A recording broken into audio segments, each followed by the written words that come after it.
soy Floribón Morales Miranda, soy diputada federal por el Distrito 21 en la Ciudad de México. Pues hubieron varias situaciones que nos llevaron a nosotros a reclamar una reposición de la elección. En Tlajomulco es un municipio sumamente importante económica y políticamente para el estado de Jalisco. Esto le da una carga más, pues lo hace más relevante porque pues ahí en ese lugar es donde nace el emesismo en Jalisco. Y no solamente nace el emesismo como una corriente política o como un fortalecimiento al partido de MC, sino también nacen algunas prácticas, unas malas prácticas como es la deliberada distribución del territorio, la deliberada también venta del territorio, además de que en ese lugar tenemos el aeropuerto de Guadalajara, tenemos empresas muy importantes instaladas en ese municipio y esto le da un contexto, pues, como ya lo dije, económico y políticamente, pues muy atractivo, ¿no? para el partido de MC. Sí, las irregularidades en el municipio, específicamente me voy a concentrar en el municipio de Tlajomulco. Las irregularidades consistieron en, un ejemplo, en amenazas a nuestra candidata para la presidencia municipal. Esas fueron como una de las principales. El hostigamiento a nuestros brigadistas. A mí me tocó coordinar ese municipio. Llegué unos poquitos días después de que inició la campaña. Sin embargo, estuve prácticamente todo el proceso en ese lugar y fui dándome cuenta de que efectivamente teníamos una persecución. Nosotros, por ejemplo, elegíamos un lugar en donde nosotros queríamos llevar a cabo brigadas, más bien llevábamos a cabo brigadas. Nosotros organizamos equipos bastante grandes, algunas hasta de 500 personas, por la gran atracción que hay a nuestro movimiento. La gente se sumaba impresionantemente, pero además también lo hacían con la intención de cuidarnos entre nosotros, porque había amenazas constantes en las diferentes comunidades de parte de algunas personas, ¿no? Entonces, a pesar de ello, nosotros logramos permear bastante bien en la población. La gente estaba muy convencida y sigue estando convencida de que la Cuarta Transformación tiene que llegar a Tlajomulco sí o sí. Las irregularidades también tuvieron que ver mucho con el comportamiento del contrario, ¿no? Por ejemplo, tuvimos un evento en donde iba a llegar como invitada nuestra compañera a la gobernatura, nuestra compañera Claudia Delgadillo, y incrustaron entre el público a un grupo de jovencitos, y que al momento en que, pero además esto iba muy directo, iba muy definido a quién había que agredir, ¿no? Porque hubo intervención de algunas personas y cuando llega el momento de hablar de nuestra compañera Lourdes Barrera, que es que fue la candidata a la presidencia municipal, justo en ese momento se levantan, sacan cartulinas, empiezan a agredir a la gente que está a su alrededor. O sea, no solamente el agredir a la mujer, que además eso es violencia política de género, sino agredir a las personas que estaban alrededor. Afortunadamente, la gente del Tlajomulco se comportó siempre tan cívicamente, pero además con un interés legítimo y además asiduo a la transformación, que sí hubo una distracción, hubo un momento en el que, bueno, se detuvo el evento, pero la gente regresó y la plaza se volvió a llenar y volvió a seguir su curso, además con mucho más ánimo porque sabíamos que el enemigo pues estaba evitando por todos lados el que nosotros hiciéramos nuestras presentaciones de nuestros proyectos, o en este caso de la compañera Claudia Delgadillo y de Lourdes Barrera. Algo muy importante que eso sí salió en las redes locales, ellos fueron, estaba la policía municipal y no hicieron absolutamente nada para detener el ataque, porque fue un ataque, o sea, hacia las personas, los golpearon, les aventaron las sillas. Obviamente nuestros compañeros contuvieron el ataque y los encapsularon y los sacaron, y la policía estuvo presente y no actuó. Entendemos que esa fue la instrucción, de no actuar, ¿no? O sea, no tienen la culpa ellos, sino quien les instruyó de no hacer absolutamente nada. Entre otras actividades, ¿no? Hubo otro momento en el que estuvimos en un área, allá hay una zona muy grande, muy habitada, que es, le llamamos el Corredor Santa Fe, o se llama el Corredor Santa Fe. Y ese día llegamos, afortunadamente por cuestiones logísticas, nosotros decidimos irnos 2 o 3 calles más arriba. Abajo estaban ya los de MC, una brigadita de 20 personas, nosotros éramos más de 400 personas. Nosotros hacíamos nuestra actividad de todos los días, casa por casa, a convencer a las personas de por qué nosotros sí. Y había ataques, así de repente nos perseguían. Era muy casual que en donde nosotros decidíamos llegar, ellos llegaban, ponían su música, salían a repartir, porque además ellos no platican con la gente, ellos no convencen, ellos no concientizan, ellos repartían cosas. Entonces hubo varios momentos. Ese día específicamente fue un momento muy importante, fue muy interesante, pero también fue fue muy frustrante también ver cómo por todos lados había irregularidades. O sea, no había momento en el que nosotros pudiéramos llevar a cabo un momento del proceso o de la jornada sin que hubiera anuncio de un posible conato, de lo que fuera. Nosotros revisamos que se instalaran las casillas, estuvimos pendientes de que estuvieran los compañeros que muy convencidos estuvieron cuidando los votos, pero de repente también llegaban personas y les decían que por instrucción de alguien se salieran de la casilla. Hubo personas diciéndole mentiras, ¿no? Van a reventar esta casilla, dice X que te vayas. Entonces la gente, como ya traíamos un antecedente de amenazas constantes, entonces de repente la gente decía, pues sí me voy, ¿no? Eso pasó en una de las casillas. Después yo tenía contacto constante con la candidata, que ella estaba en un espacio aguardando la jornada, y me dice, fíjese que hay personas que están comentando que va a haber, que van a reventar las casillas, porque además algo muy interesante. Yo no había visto en otros procesos que hubiese casillas que estuvieran al aire libre. Regularmente están en casas, en escuelas, en instituciones, en algunos lugares. Había varias casillas justamente en las zonas donde había mayor riesgo de que las inflaran o que reventaran las casillas o que se las robaran, o que fuera. Estaban en medio de un jardín público, de un parquecito. Entonces eso vulnera mucho más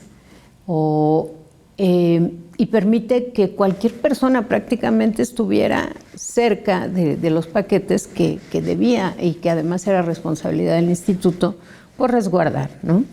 Entonces hubo varios conatos en los que nos decían, es que en la casilla X de tal colonia ya se están organizando y hay personas que quieren robarse las urnas. Cuando no hay un compromiso de parte de la institución que va a coordinar, vigilar y garantizar el resultado, pues estás totalmente desarmado. O sea, las mismas personas que estuvieron como funcionarias, fue tan larga el conteo que hubo muchas personas que se desaparecieron. No sé si por lo largo del conteo o porque la instrucción fue que dejaran el paquete a la deriva. Y creo que ese fue uno de los resultados, o más bien fue una de las consecuencias para obtener como resultado que a los consejos municipales llegaran paquetes, o sea, cajitas oficialmente identificadas, pero vacías. O sea, había algunas que traían un acta que ni siquiera coincidía con el número de sección o con lo que identificara la caja, no tenía nada que ver. Y algo muy, muy importante que sí debe de quedar, aunque ya se hicieron varias declaraciones de ello, ya hay mucha evidencia de esto, había boletas de diputadas locales, federales, gobernatura, menos la de la presidencia municipal. No nos permitieron, o sea, eso que dicen que hubo un recuento de un determinado número de boletas o de paquetes, eso es un dicho, porque no nos permitieron recontar absolutamente nada. Lo único que teníamos que hacer, o que nos permitieron hacer, fue identificar que lo que decía el acta del contenido fuera lo que existía, pero eso nunca pasó porque no existía o contenido o acta. Fueron manejando la sesión del recuento cada momento a su gusto. Entiendo también que se salió totalmente de su contexto o de su control, porque tal vez en otras elecciones no había habido quien reclamara tanto. Entonces ellos prácticamente lo tenían pues controlado. Eso de las bolsas nunca se imaginaron que nos pudiéramos dar cuenta. Tal vez nunca se imaginaron o no les importó que los paquetes llegaran vacíos. Pensaron que esto iba a pasar totalmente desapercibido. Lo que no saben, y les reitero, si lo están viendo esto, es que el pueblo ha decidido y el pueblo va a defender su palabra y va a defender su bienestar. Entonces, esto de las bolsas negras, no solamente eran negras, también eran transparentes. Incluso fíjate que llegó en algún momento el cinismo. Hubo un momento importante. Primero, te voy a relatar un poco el momento en el que llegan en el que nosotros nos integramos ya al conteo. Nosotros somos observadores, fuimos observadores todo el tiempo. Ellos nos decían, no se puede tocar ni una sola hoja, usted puede decir lo que quiere y anotar lo que quiera, pero no se puede tocar nada. Bueno, cuando empezamos a ver los paquetes, hasta ellos mismos se sorprendieron y decían, es que los funcionarios se cansaron, es que estaban muy cansados y pues dejaron el paquete así. Pero eso fue durante ya después todo el proceso, no todo el proceso de recuento. Ahí tomaron una decisión. A los 20 minutos tomaban otra y a los 20 otra y hacían receso. Tuvimos un receso de 12 o 14 horas aproximadamente porque no sabían qué hacer. Eso fue claro. Lo entendimos con el tiempo. Nosotros aprendimos muy rápido, nuestros compañeros aprendimos muy rápido qué era lo que teníamos que contar, porque no era solamente, llegamos con la idea de solamente deliberar entre si eran 20 o 30 votos, o 50 o 500. No, era revisar que el folio coincidiera, que el folio que nos presentaban donde había el caso, coincidiera con lo que decía el acta. Era ver que si el acta, que si en algunos casos permitieron, porque además Entre ellos había una gran desorganización y no estaban coordinados. Algunos nos permitieron revisar, hacer el recuento, pero inmediatamente que se daba cuenta el presidente, no, eso no está permitido, eso no fue el acuerdo y esto no puede ser. Entonces él, yo supongo que estaba abrumado porque recibía constantemente diferentes instrucciones. Era muy, muy evidente también porque de repente se desaparecía, hablaba por teléfono, llegaba muy angustiado. Cuando nosotros iniciamos este proceso ya de recuento para retomar, entonces nos vamos dando cuenta de diferentes anomalías y tratamos de ir nosotros documentando. Entonces nos dicen, pues haga una incidencia. Nosotros empezamos a ver nuestras incidencias. El pueblo es sumamente inteligente. Nuestros compañeros de verdad pusieron tanto empeño en defender lo que es de ellos, hablando del estado de Jalisco y del municipio específicamente. Inmediatamente empezaron a redactar entre ellos sus actas. Bueno, pues las mesas decían, no, ya no podemos recibir actas, mejor intégrenlas al final, ¿no? O sea, fue muy difícil.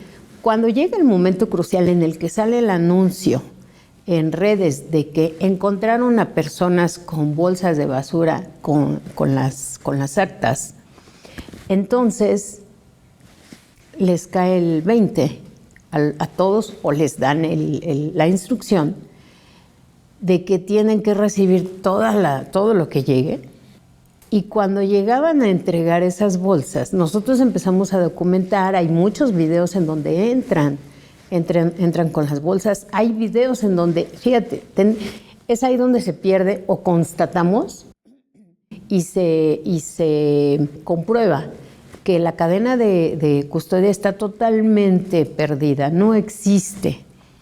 Porque entre una de las condiciones para mantener la cadena de custodia es justamente que tiene que alguien entregar, alguien recibir, pero también el vehículo donde se traslada o donde se traslade, quien lo traslade, debe de ser en un vehículo que sea de la misma institución.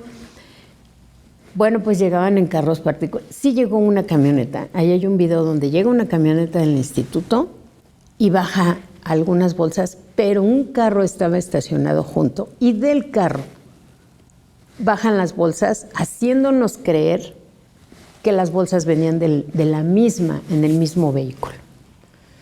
Entonces, cuando se divulga que hay paquetes o boletas, porque esa es otra cosa, no sabemos si eran los paquetes completos o boletas manipuladas al interés de quien las haya manipulado o de quien las haya guardado.